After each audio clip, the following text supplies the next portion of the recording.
We'll move forward. We'll bleed into Sleepless OT over here because I do want to touch on this quickly.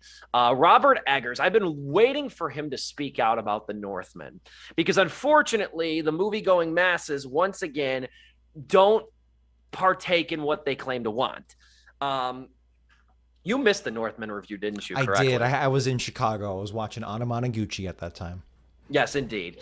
So you're forgiven. But the Northman now is on video on demand. And I was almost shocked to see that like a week ago that it was already on video on demand. I'm like, Christ, there really is no window to see these things in theaters really anymore. It's still playing in some theaters, but its domestic gross is about $33 million.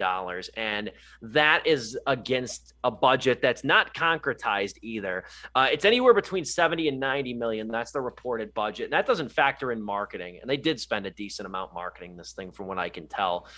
This was, and this was one of those things where I'm not shocked that it didn't do super well. I'm more disappointed, if anything, like your parents used to say, I'm not mad, I'm disappointed. I think the one thing that hurt it, and maybe this is a piss poor argument because it's not like this movie made a lot of money either. This movie, in fairness, did come out the same weekend as that Nick Cage movie did, The Unbearable Weight of Massive Talent. Yeah. And Hollywood doesn't do this a lot for that reason, is that you're trying to court the same demographic, and most people, 98% of people are going to opt for one or the other if they're deciding on a movie that weekend. Yeah. One or the other. And you're courting the same demographic. You're courting that like 18 to 34 demographic with these movies. That's why like Top Gun Maverick, Bob's Burgers movie, perfect contrast, perfect counter programming to each other.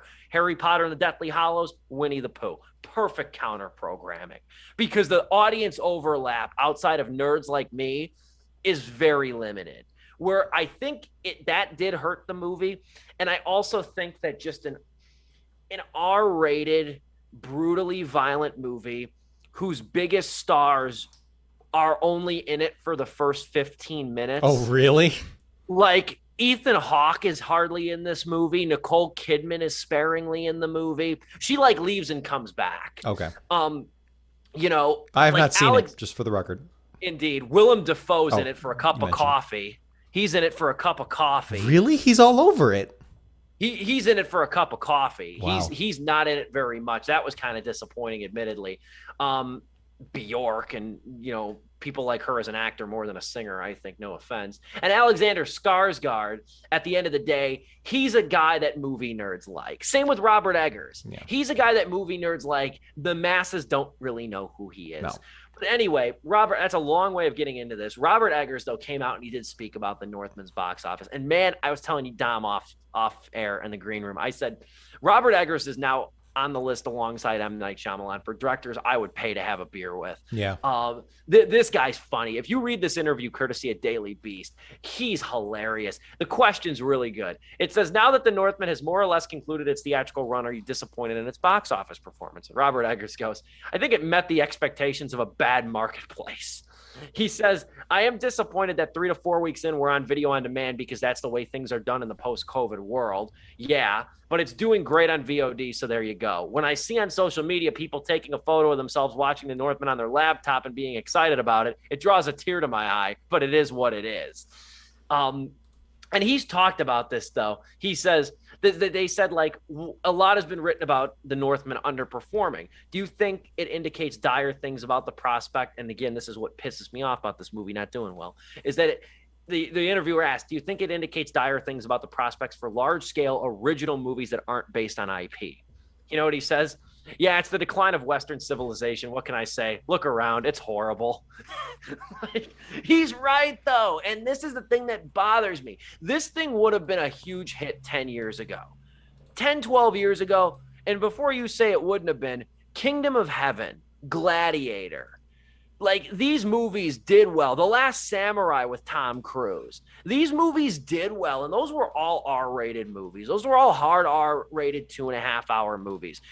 It also bombed, I think, because it's a tough sell. A lot of things like this now are TV series on That's Netflix. so true. A Like there's lot of literally like two Viking shows, I think, separately. Vikings. Um, There you go. Many Roman. I can't even name them, but I know exactly what you're talking about. Yeah, they're all over. They're all over HBO, and I think people enjoy that setting a little more for it because one, naturally TV shows you get to breathe more from it, but they want to immerse themselves. Maybe this is just one aspect, but they want to immerse themselves in like this time period, and you really, really get that with a TV show as opposed to a You do. movie. Of course, there's so much more going around as to why this may not have done well, but I think that's one aspect because I gotta ask, how many main characters are in this film? If is it really just tossed around these characters, or is it No, it's not. Alexander Skarsgård is the main he's the main character. character? Okay, okay. The thing is, it's divided into chapters that span Oh, his entire life. So it depends on who he's interacting with. His father, this isn't a spoiler. His father's Ethan Hawke. His father gets killed in the opening minutes hmm. and sets out this quest of vengeance. So that's why Ethan Hawke's not in it very much. Nicole Kidman's his mother. He leaves the village that he's from in pursuit of killing the man who killed his father. And Willem Dafoe is a guy who like trains him to become more beast than man in the early part of the movie. He's gone once he leaves the village. Like that's one of those things. It's not that it's tossed around in different things. It's that the A-list actors are the supporting characters in the movie. Um, so that, and I don't think that hurt its domestic prospects, but it's like the movie's heavily marketed around Alexander Skarsgård, who's not a household name either. So that didn't help it too much either. I wasn't super concerned about this movie not doing well because I look at like focus features, which I think focus features, Joe brought this up weeks ago. Focus Features makes a lot of good movies. Focus Features might not be the household name or like the cult following A24 is, but Focus does put out a lot of great stuff. Case in point, Licorice Pizza, Belfast, Card Counter, Last Night in Soho, Dallas Buyers Club, Promising Young Woman. Focus Features is behind a lot of good movies, a lot of movies that garner awards at the end of the year. I wasn't too worried about this thing not doing well because they do have Downtown Abbey's theirs, and that's in theaters right now making money. That's theirs. But they're also coming off that movie, The Outfit, which we didn't see Joe really like. That didn't do very well either. But the concerning part of this interview, I think, I don't think it's concerning in an artistic sense, but I wonder what his next move is going to be. Because Robert Eggers, this was supposed to be sort of his graduation into the mainstream while still remaining true to his roots, ethos, yeah, his roots. And it's very loyal. It's definitely a bit more, it's hard to say. It's a bit more commercial in elements. as opposed to the Lighthouse. Especially in its narrative. Yeah, it's not a German expressionist work shot in 4:3.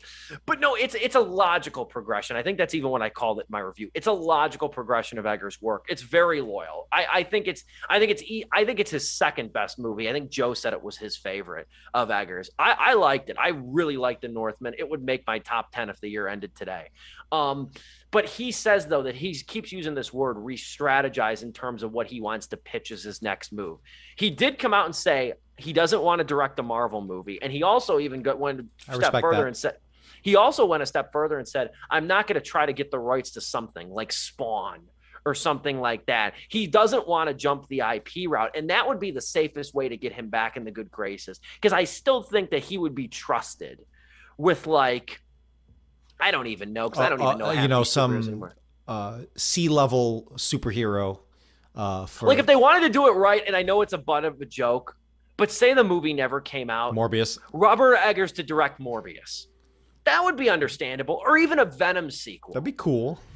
I would be far more enthused if he was attached to something. I don't say I want him to do that, but man, the guy got to eat, man. I understand that, man. That's why I don't really blast directors like these indie directors that wind up going on to do Marvel. Yeah, that's like, man, you got to eat. Chloe Chow, I think, or Chloe Chow. Yeah. I'm not gonna get mad at you for securing the bag.